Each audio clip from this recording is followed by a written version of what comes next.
اپنے باپ کے خلاف عدالت میں کیس کیے ہوئے ہیں۔ میں نے کہا بیٹا تو جلدی سے چلا جا، تو شکر کر تیرے اوپر آسمان نہیں ٹوٹا، زمین نے تجھے نہیں نگلا، تیرے اوپر کوئی آگ کا کوڑا نہیں برسا، اور اللہ نے ابھی تک تجھے درگزر کا معاملہ کیا ہوا ہے۔ تو بیٹا ہو کر باپ کے خلاف کیس کر رہا ہے، صرف تو نہیں رگڑا جائے گا، وہ وکیل بھی رگڑا گیا جس نے تیرا کیس تیار کیا، اور وہ گواہ بھی رگڑے گئے جنہوں نے گواہی دی۔ ارے ظالم، بیٹا ہو کر باپ کے خلاف تو کیس کرتا ہے؟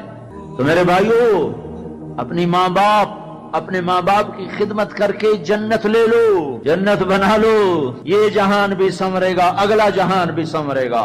ایک نوجوان تھے، ان کا نام ہے کلاب، وہ گئے اللہ کے راستے میں، ماں باپ تھے بوڑھے ضعیف، ہاتھ بھی کامتے تھے، تو ان کے باپ نے کہا بیٹا جب تو بچہ تھا ہم نے تجھے پالا، جب ہمارے ہاتھ کانپنے لگے نہ تیری ماں مجھے گلاس پکڑا سکے نہ میں خود پی سکوں، تو ہمیں چھوڑ کے چلا گیا۔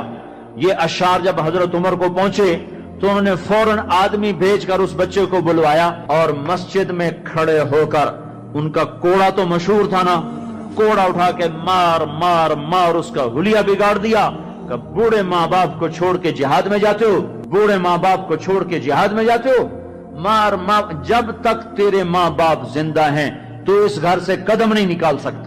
اور میرے بھائیو، آج کل ماں باپ بڑے رسوا ہو رہے ہیں، آج کل ماؤں کی بڑی ناقدری ہو رہی ہے، باپ کی بڑی ناقدری ہو رہی ہے۔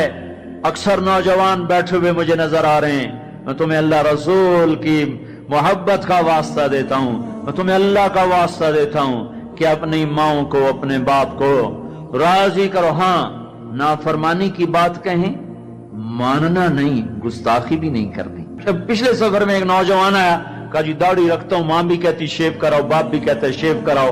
میں نے کہا نہیں نہیں نہیں نہیں نہیں، بالکل نہیں اطاعت کرنی اس میں ماں باپ کی، لیکن گستاخی پھر بھی نہیں کرنی، گستاخی بھی نہیں کرنی، اطاعت بھی نہیں کرنی۔